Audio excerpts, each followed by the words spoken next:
Once your phone is hacked, what is in their hands is not simply your device, it is your future.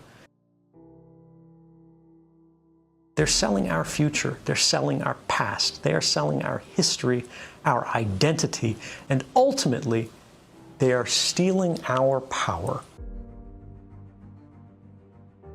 The screen may be off as it's sitting on your desk, but the device is talking all of the time. The question we have to ask is, who is it talking to? If I get a smartphone and I need to use a phone, I actually open it up before I use it. Anything you can do on that device, the attacker, in this case the government, can do. Before 2013, if you said there's a system that's watching everything you do, the government is collecting records of every phone call in the United States, even for those people who are not suspected of any crime, it was a conspiracy. Yes, there were some people who believed it was happening. Yes, there were academics who could say this was technically possible. The world of 2013, we suspected, some suspected that this was happening. The world after 2013, we know that it's happening. The distance between speculation and fact is everything in a democracy. We have now had the first European regulations that are trying to limit the amount of data that can be collected secretly and used against populations broadly. And we have also seen the basic structure of the internet itself change in response to this understanding that the network path that all of our communications cross. When you request a website, when you send a text message, when you read an email, for so long those communications have been electronically naked or unencrypted. Before 2013, more than half the world's internet communications were unencrypted. Now, far more than half are, measured by just web traffic from one of the world's leading browsers, the Google Chrome browser. The entire world has changed in the last few years. It hasn't gone far enough. The problems still exist. And in some ways, they've gotten worse. But we have made progress that would not have been possible if we didn't know what was going on. Hacking has increasingly become what governments consider a legitimate investigative tool. They use the same methods and techniques as criminal hackers. And what this means is they will try to remotely take over your device.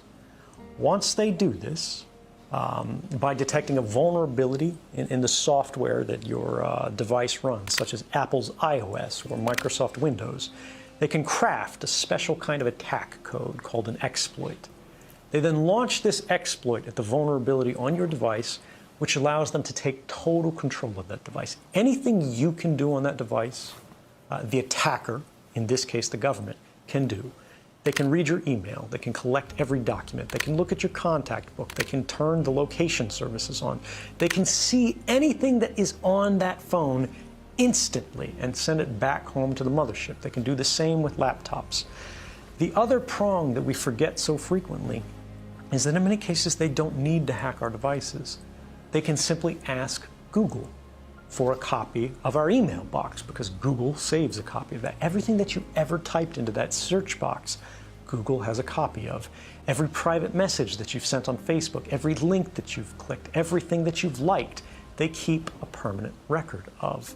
And all of these things are available not just to these companies, but to our governments, as they are increasingly deputized as sort of miniature arms of government. What about enabling your microphone camera? If you can do it, they can do it. It is trivial to remotely turn on your microphone or to activate your camera, so long as you have systems-level access. If you had hacked someone's device remotely, anything they can do, you can do. They can look up your nose, right? They can record what's in the room. The screen may be off as it's sitting on your desk, but the device is talking all of the time. The question we have to ask is, who is it talking to? Even if your phone is not hacked, right now, you look at it, it's just sitting there on the charger.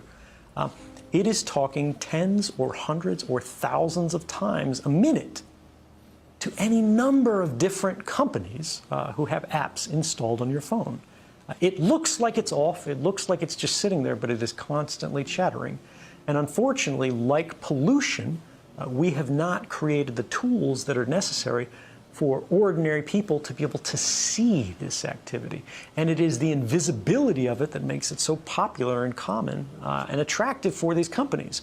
Because if you do not realize they're collecting this data from you, this very private and personal data, there's no way you're going to object to it. Once your phone is hacked, what is in their hands is not simply your device, it is your future. But we see how these same technologies are being applied to create what they call the social credit system. If any of your activities online, if your purchases, if your associations, if your friends are in any way different from what the government or the powers that be of the moment would like them to be, you're no longer able to purchase train tickets. You're no longer able to board an airplane. You may not be able to get a passport. You may not be eligible for a job. You might not be able to work for the government. All of these things are increasingly being created and programmed and decided by algorithms. And those algorithms are fueled by precisely the innocent data that our devices are creating all of the time, constantly, invisibly, quietly, right now. Our devices are casting all of these records that we do not see being created, that in aggregate seem very innocent. You were at Starbucks at this time. You went to the hospital afterwards. You spent a long time at the hospital. After you left the hospital, you made a phone call. You made a phone call to your mother. You talked to her until the middle of the night. The hospital was an oncology clinic. Even if you can't see the content of these communications, the activity records, what the government calls metadata, which they argue they do not need a warrant to collect, tells the whole story.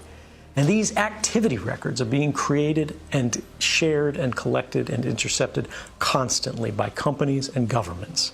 And ultimately it means as they sell these, as they trade these, as they make their businesses on the backs of these records, what they are selling is not information. What they're selling is us. They're selling our future. They're selling our past. They are selling our history, our identity, and ultimately, they are stealing our power and making our stories work for them.